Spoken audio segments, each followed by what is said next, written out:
It's Barbie Ferreira, and we're gonna learn how to behave.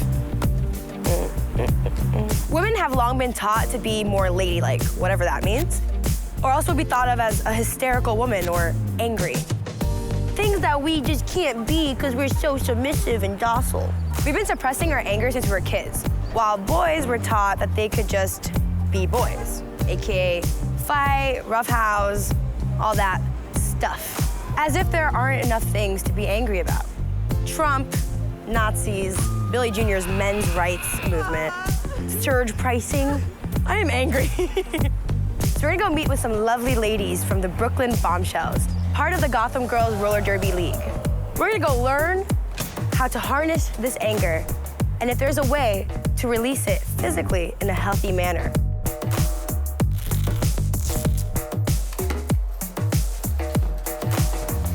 What drew me to roller derby is the fact that the athletes that are actually playing are of all shapes, sizes, shades, and ages. It's really crazy because to me, when I think of sports, I get intimidated because I don't look like an athlete. But now, I do.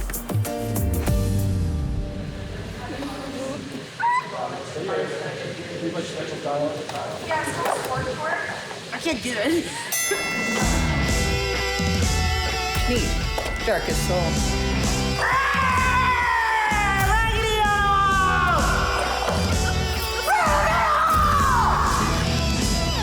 Okay, so what is roller derby for the person who doesn't know about it at all? It's an all-female, full-contact sport. Would you call roller derby an aggressive sport? Yes. Do you think it's like therapeutic in a way? It's a very good place to take the anger and the frustration and focus it in a super healthy, safe, controlled way. I'm very curious. How do you guys come up with your amazing names? I just was like, Raggedy Animal, obviously. My name is Starfire. Is it really? I just did it. I like it. You're trying out. I'm trying out. Push back and off that foot. Good. There's girls coming to hit you. That's what you're looking for. And your eyes immediately go back down. I can't. My lower back hurts. How do I fix that? It will. Oh, okay. It will hurt. Stance, heels, back. Good, forward. Good, look at me, look at me, look at me. Do not spill our drinks. Keep it right about there. And go, same thing. You bring them to me. You bring me those drinks, girl. Tell me about, yeah. 2, 3,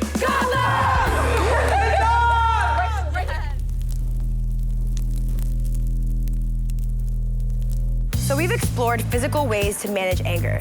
But what about the emotional side? What about being vulnerable and seeing where it comes from? Why are we so angry? So we're gonna go meet Vienna Farron, an anger management counselor who's gonna teach us all about anger and society. It's about to get deep, ladies. Vienna, thank you so much for meeting with me. I'm so excited. You too, thanks for having me. And how would you describe anger? I see anger just as information. Before we're angry, we're always something else. Right? Before we're angry, we're embarrassed, we're hurt, we are betrayed, we're abandoned. So part of understanding anger is pausing and connecting to what's actually happening there.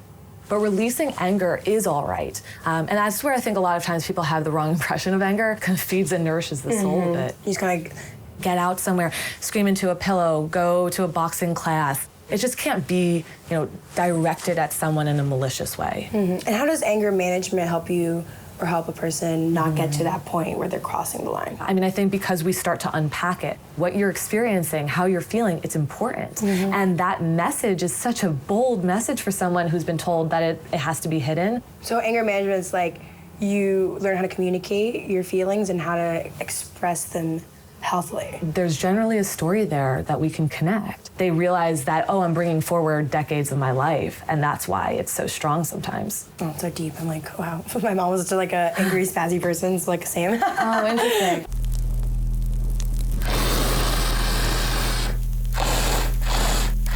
You did mention before that you there is an angry part that you have. My anger, I think, just comes from my sensitivity. As a child, very sensitive, crying at my shoes being untied kind of thing. I was really annoying. My poor mother, she's always like, oh my God. I just hated going to school. I hated everyone around me. Like my mom at the end of the day would just be the butt of like all of that, you know? So do you think that some of this was learned there? I know you said the two of you sometimes would butt heads a bit and... What sucks and I wish I could change is I don't want to just hang out with my mom for 2 hours and that's it. But it's like, I feel like that's the limit. We can't spend a night together. We can't go somewhere together. We can't have a holiday together, really. And do you think that's mostly because of you?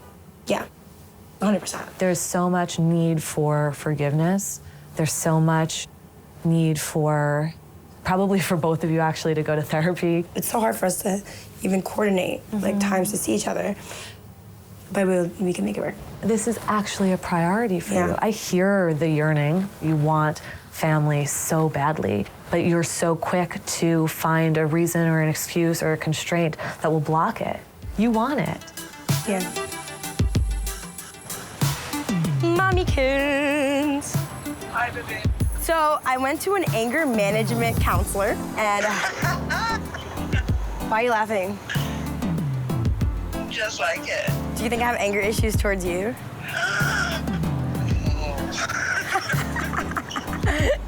So anyway, I went and talked about it, and she was like, how is your relationship with like the people that you grew up with? And I was like, very good now, but we were quite angry at each other. You were angry at me, so I just responded. My response was not good. I know. That's why I do therapy for so many years. You were too much. I went too much. Mom, that's like my favorite thing to say is call myself too much. Lucky we're cute. Thank God.